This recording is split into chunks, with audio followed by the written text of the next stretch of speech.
Olá, pessoal! Sejam bem-vindos de volta ao canal. E hoje nós vamos falar sobre o sucesso do Linux. É, todo mundo está usando Linux. E hoje nós vamos ver as razões de por que o Linux está fazendo tanto sucesso, não é? Primeiro, então, o que eu queria dizer para vocês? Muito obrigado sempre pela inscrição. Ajudem o canal a crescer, não é? Se inscrevam, compartilhem, deem joinha, que vocês ajudem o canal a crescer e nós, se a gente vai ter um crescimento legal, né, mais pessoas vão chegar o nosso conteúdo. Então, bora lá, vamos ver como é que o crescimento do Linux no desktop está acontecendo. Bom, primeiro, né, gente, vamos ver isso aqui, ó. Aliás, aqui. errei de dedo. O crescimento do Linux, tá, nesse ano de 2024, passou dos 4% e está ultrapassando o macOS. E o que é melhor, né? Se você contar com o Chrome OS, que é aquele sistema operacional dos notebooks da Google, né, os Chromebooks, a porcentagem vai a 6,34%. Gente, isso aqui, ó, agora, maio de 2024. O Linux está bombando, não é? Está um crescimento muito grande de utilização do Linux. Fora isso, vamos ver aqui também, ó, ano do Linux no desktop está cada vez mais perto, pois o market share, não é, fatia de mercado do Linux está crescendo. Teve 25% de crescimento em 7 meses. É muito bom. E maior ainda se você contar com os celulares, né? Que também os Android são Linux. Agora, se você colocar o celular Android aí na equação, o negócio explode. Vamos ver também a utilização do Linux na Steam. Ó, Steam no Linux aumenta e vai próximo a 2%, enquanto que as CPUs AMD com Linux chegam a 72%. Isso aqui agora em abril de 2024, bem recente. Aqui por essa tabela, né, a gente pode olhar aqui, ó, percentual de utilização. O Windows continua com 96%. Mac OS X, né, os Macintoshes, os Macs da Apple, estão com 1,38%. Agora o Linux está chegando a 2% de utilização na Steam. Então, gente, a utilização do Linux está em franca expansão, não é? Ah, e aqui tem vamos ver aqui. Aqui a utilização por CPUs e por placas de vídeo. Ó, 1060, ó, RTX 3060. Será que tem a minha, a 1030? Mas é guerreira essa plaquinha. Essa plaquinha é guerreira. Agora, gente, vocês viram, não é? Aumentando cada vez mais a utilização do Linux, o pessoal migrando para o Linux direto. E foi para isso que eu fiz esse canal, né, gente? Para ajudar o pessoal que está saindo de outros sistemas operacionais, está vindo para o Linux, e aqueles que tiverem, não é, a opção, não é, a sábia opção de usar o PC Linux OS Brasil, que é aquele que nós trabalhamos junto com a nossa equipe, vão ter um sistema operacional muito bom, que vai rodar em máquinas antigas, muito bem, e simplesmente é a distro que mais emuladores tem. Isso eu garanto, porque sou eu que empacoto os emuladores.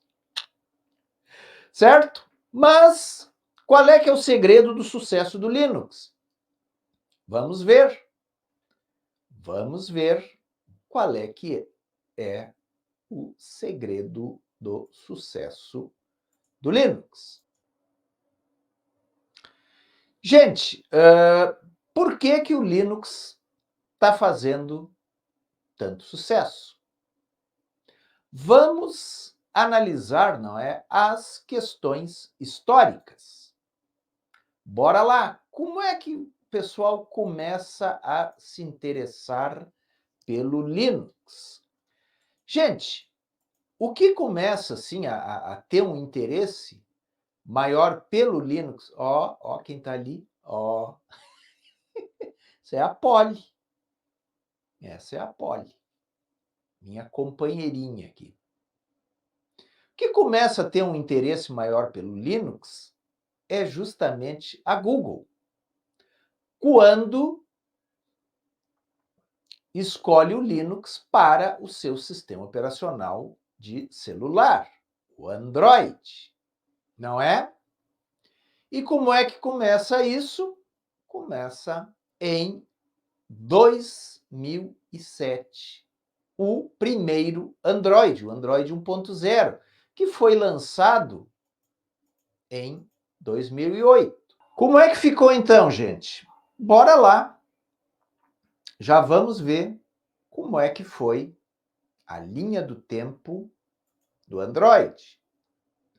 Aqui, ó, o Android 1.0, ele é lançado em 2008. Isso quando o iPhone é lançado em 2007. Deixa eu aumentar aqui para vocês verem melhor.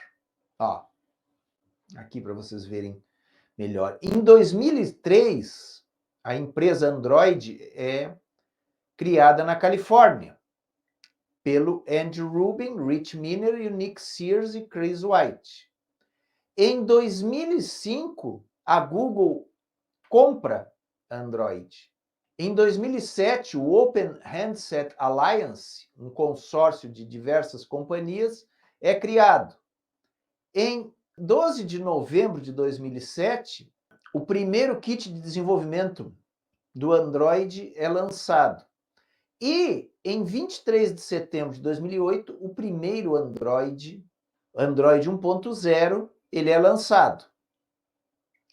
E depois o Android vai indo, 1.5 em 2009, 1.6 em 2009 também, o 2.0, depois no final de 2009. Aí nós vamos saltando para o 2.2, o 2.3, até chegar no Android 4. E aqui ele chega, o Android 4 chega em 2012, se eu não me engano. Porque essa aqui ela vai só até 2011. Mas o que aconteceu com a história do Android? Acontece que, com o Android, graças ao Android, os fabricantes começaram a lançar hardware que é compatível com o kernel Linux. E isso aí foi ótimo. Por quê? Gente, no Linux a gente não precisa baixar drivers para os dispositivos. O próprio kernel suporta os dispositivos. Então, como a Google ela colocou, não é, o seu nome,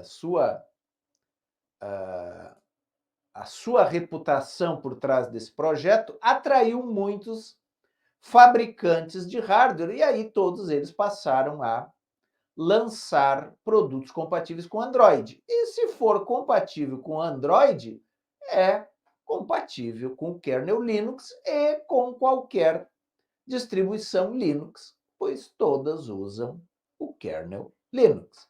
Então, primeiro passo foi hardware. Perfeito? Mas não foi só a Google. Agora sim. Temos outras empresas. Quais? Já vamos ver. Ó, tá aqui. Em 2007, gente, a Apple dos Macs, dos MacBooks, dos iPhones, do iOS, eles compram o projeto CUPS. O projeto CUPS era o gerenciador de impressão do Linux. O que acontece? Mais uma vez, o Linux é beneficiado com essa compra. Por quê? Porque todas as impressoras que fossem funcionar no Macintosh, no Apple, nos MacBooks, em qualquer equipamento da Apple, funcionaria no Linux também, porque usam o mesmo sistema de impressão, o mesmo sistema de gerenciamento de impressão. E isso segue até hoje. Então, o que nós temos? Um aumento de hardware por diversos fabricantes que fariam equipamentos compatíveis com Android, impressoras, não é? Nós teríamos todas as impressoras que fossem lançadas compatíveis com Apple, funcionariam no Linux também. E o que falta nisso aí? Drivers de placas de vídeo. E nós temos, e sempre tivemos, dois fabricantes, NVIDIA e a AMD, não é? Radeon, a antiga ATI Radeon, que depois foi comprada pela AMD, e a NVIDIA, ela coloca, apesar de que é meio complicado lidar com os drivers da NVIDIA no Linux, é meio manhoso, mas o desempenho é formidável. Muito melhor do que a Radeon, que as AMD Radeon. Isso eu sei por experiência de ver, não é? Que as NVIDIA têm mais frames por segundo. E o que é melhor? Opa, já vamos ver de novo. O que está acontecendo agora com relação aos drivers? A NVIDIA vai passar a utilizar drivers open source no Linux, ou seja, vai facilitar a instalação, manutenção, não é? Os drivers, eu acredito que já vão ser suportados nativamente pelas distribuições, sem a necessidade, né, que tinha-se de, não, você tem que ir no site da NVIDIA e você tem que baixar um script lá para ele criar o driver. Eu acredito que com esse passo, com esse passo da NVIDIA, facilite a utilização dos drivers, não é? Os drivers, a partir do R515, versão 515, vão estar disponíveis no GitHub, e daí eu penso, não é, que as distros todas elas vão ter esses drivers nos seus repositórios. Mas não é só isso. Por que é que nós tivemos também esse sucesso, assim, essa utilização?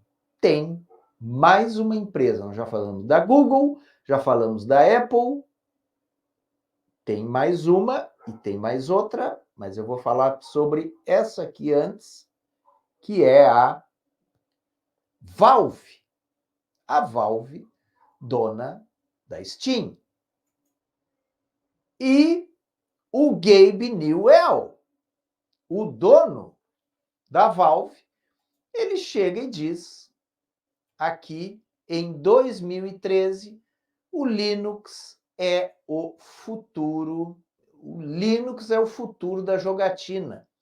E ele prometeu que novos hardwares estariam chegando em breve. Isso foi em 2013.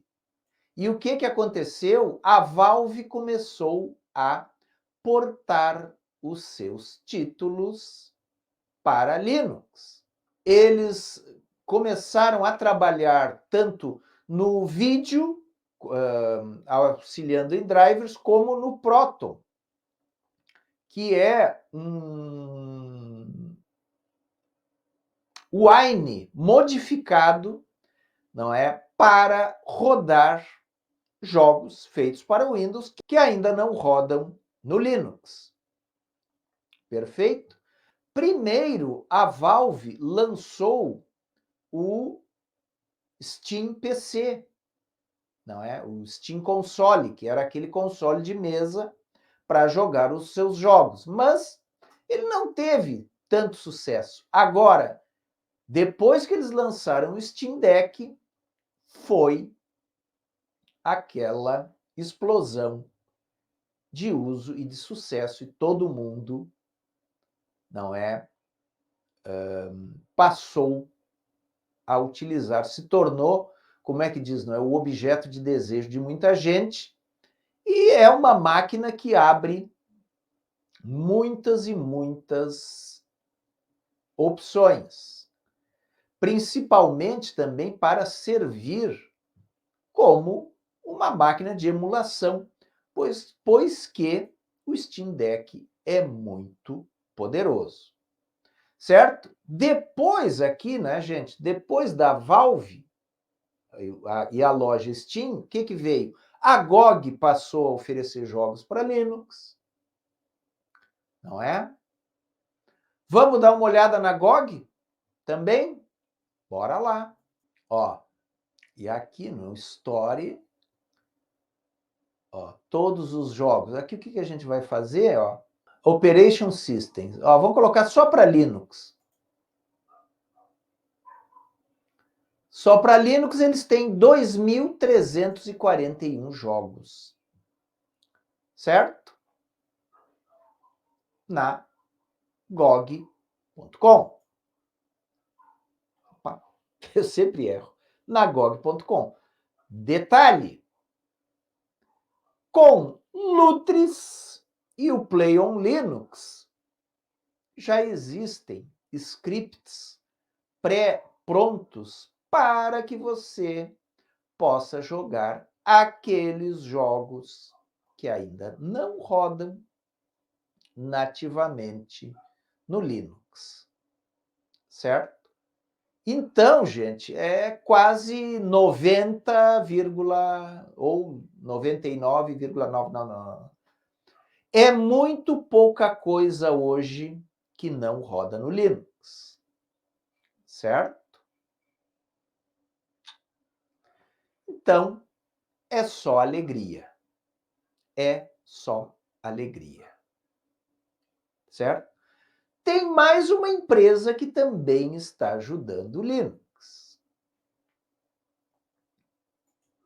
Tem mais essa empresa, uma grande empresa, uma grande Big Tech, que está ajudando o Linux. Mas eu vou falar sobre isso num outro vídeo, porque eu acho que é muito legal. E aqui a gente já se estendeu bastante falando sobre o sucesso do Linux e depois eu vou fazer um vídeo só sobre essa empresa e como é que ela está ajudando o Linux a se tornar um sistema operacional popular para os desktops. Tá legal, pessoal? Como eu sempre digo, deixem o like, se inscrevam, compartilhem o vídeo que vocês ajudam muito o canal a crescer. E nós aqui vamos ter sempre, ó, olha a Polly ali, ó. Tá querendo aparecer, ó. Ó. Pulou. Nós vamos ter sempre dicas de como jogar no Linux, como fazer o Lutris funcionar, como fazer o Play on Linux funcionar, como fazer o Winetricks funcionar, certo? Para que a gente possa utilizar tudo o que se já utilizava no Windows, no Linux. Algumas coisas não vão rodar nem com reza brava, que é o caso do Roblox. Mas o pessoal já está trabalhando nisso. O pessoal da Epic Mega Games já está trabalhando para fazer o tal do módulo anti-cheat funcionar no Linux. Mas isso é conversa para um outro vídeo. Legal? Gente, deixe nos comentários o que vocês querem que eu faça, que eu aborde agora nos próximos vídeos. Ok? Eu estou com vontade de falar sobre o VS Code. Se vocês quiserem, eu falo num próximo vídeo. Mas num VS Code melhor do que o VS Code que está aí. Beleza? Um abração e até o próximo vídeo.